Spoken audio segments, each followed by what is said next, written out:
Okay, so here we go. This is the type of terrain that we're working with here, and this is to you, Kurt, Lord Muck. As anybody knows that operates tractors and stuff like that, our tractors 80 horsepower four-wheel drive, and when you get into this sort of country, as soon as you drop a wheel down a little thing like that, and I don't know how the camera shows it, whether it shows it all that well, even something like that is not a lot of fun. But something like that, where you step off over a little embankment into a little bit of a gully, and you're already compromised slightly by the terrain on the side, it gets your attention real quick. Unfortunately, I don't have any choice but to operate in this type of area, because that's what I've got to work with, and the tractor isn't perfect. It's good, like it's good for 90% of the work, but in this type of thing, it's a very scary situation, you know. And when you got your changes of direction either coming off the road down onto here to work, you have those things of getting off that terrain because you can't get a straight enough swing. It just like that on the tractors, if you can get straight to something, even on an angle, and straight up that hill, going straight up and over the other embankment up there, that wouldn't be so bad. But it's when you're on the turn that it's a problem. So getting off this road here down onto here would be, well, it is exciting. I've been there a few times because I put this burn pile here, so I had to load it down off that edge up there, and that got very exciting because the tractor's like riding a tricycle. The front end is so flexible and the rear end is so rigid that when the back tyres fall into a hole or over an edge, they feel and they are literally keeping on falling. I nearly rolled it over coming over here with a bucket of trees and other material where the front end doesn't support the back end at all. So when on the angle the rear tyre stepped down into the hole and the bucket was as low as I could carry it to the ground with the garbage and stuff I had in it, it rolled up and picked the wheels up off the ground about a foot. And I hit the panic angel gear and shoved the loader straight into the deck, and that dropped it back to the ground. And after a few seconds, the heart started again. But you still can. I still have to keep operating it, even though the best case scenario is you'd say, well, that's too dangerous, but I don't have something else to use. But what I want to do with the tractor is to make up a drag for the rear. I've got the spreader bar for the 4-in-1 bucket, but because the front end has so much flexibility and so much movement in it,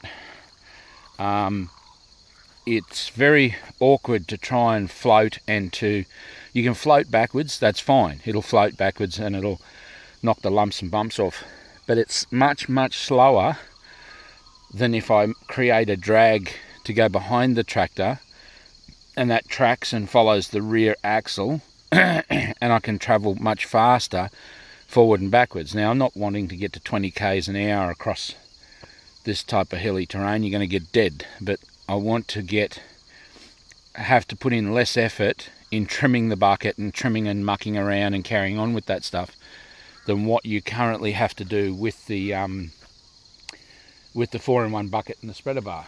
Now, like up in this area, you can see how lumpy and bumpy it is. And every small lump, every small bump is a major upset to the tractor when you're trying to traverse through it. Whereas you can get around up the top there and then reverse down, put the drag frame on the ground and then just drive forward, and it will stay stable across that, which all you guys that have anything to do with tractors will understand.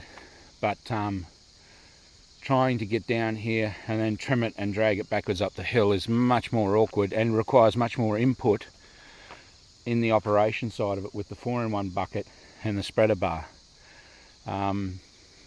So that's it. And because the front axle floats, the rear axle's only got to go into a small hole, and then it digs a hole. And also, if you can't get the tractor square and set to the angle that you're trimming at, as soon as the rear axle changes its pitch, it's digging a hole or pushing a,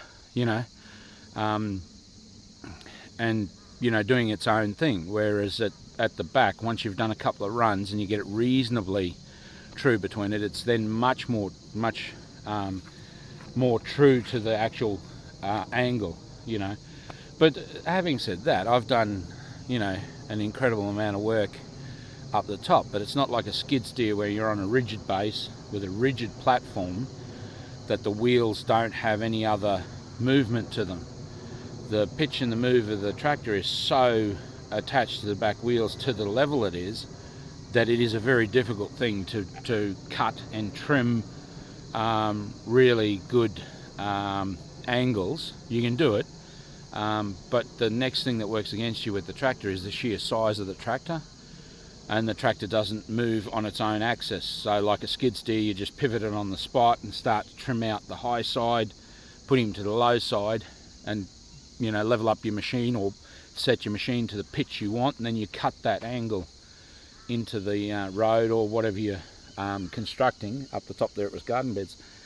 But being such a big machine and the turning circle being what it is, it makes it very hard in a tight area to get the tractor to a point where it will actually traverse that area.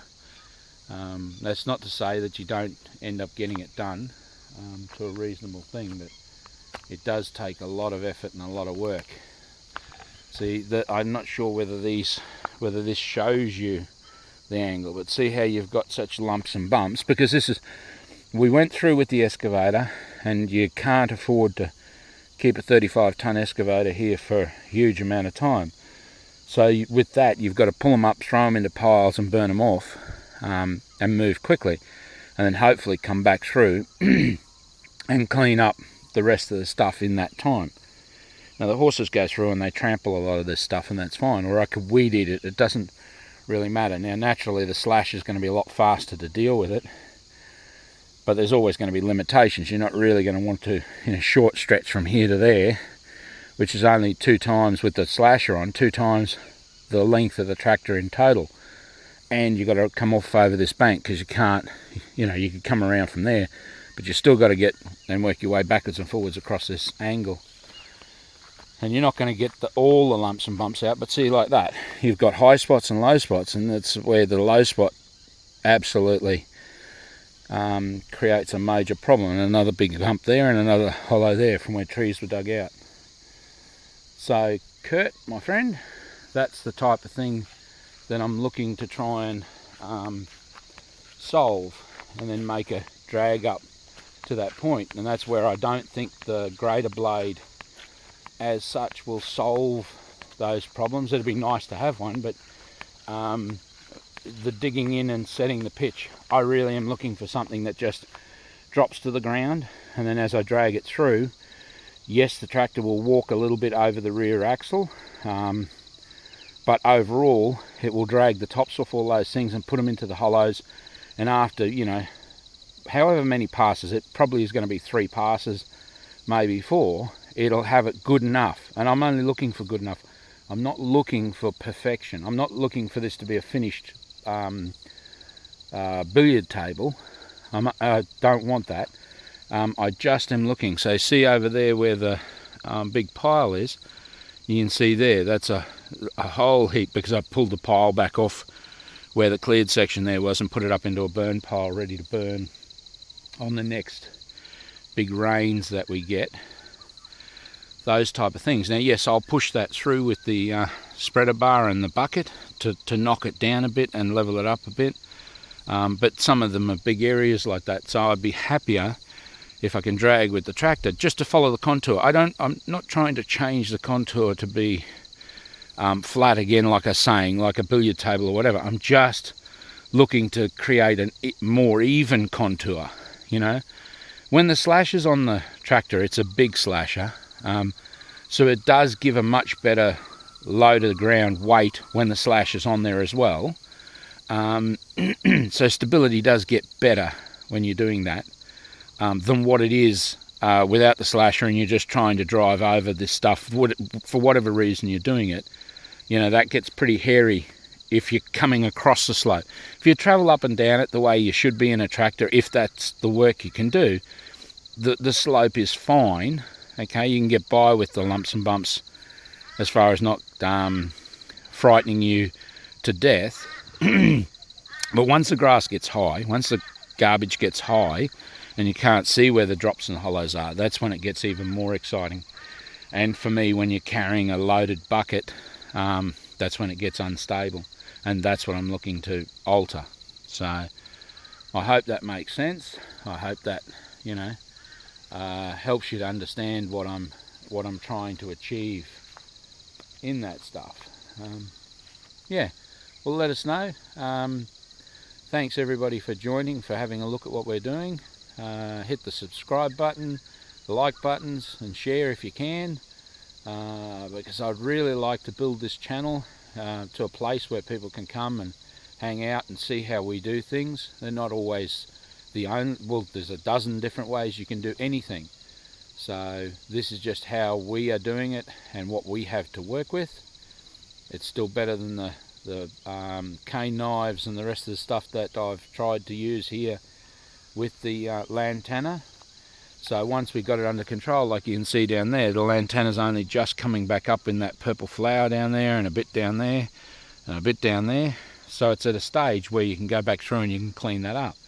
The other weeds are much less important. They look more irritating now, but these things are easy to knock down. They only take a second with a brush cutter to knock them all down. Whereas Lantana's, for the people that don't know, is so woody, so tough, and the roots run for miles. Like that set of roots on that bit of Lantana there probably encompass this whole area down to that other bit of Lantana down there. You know, that's probably exactly the same set of roots, and all the way up here it'll be. But it's easy once it's to that stage, because you can get into the main part of the bush and you can start tracking those roots. So you wait till it rains, and you come down here when you're feeling a bit better and it's cool. You start pulling it, and you'll pull it all out of the ground. Once it's out of the ground, it will die. But you've got to get on top of it before that. When it's a full-blown bush and it's got full control, you can't get anywhere near the heart of the plant without all the chopping and carrying on. It's a nightmare. But anyway, back to it again. Thank you very much for spending the time to listen to us, and I'll be glad to hear or help or talk to you about any of the things that I've shown you. Thank you very much. Catch you later. Be nice to each other.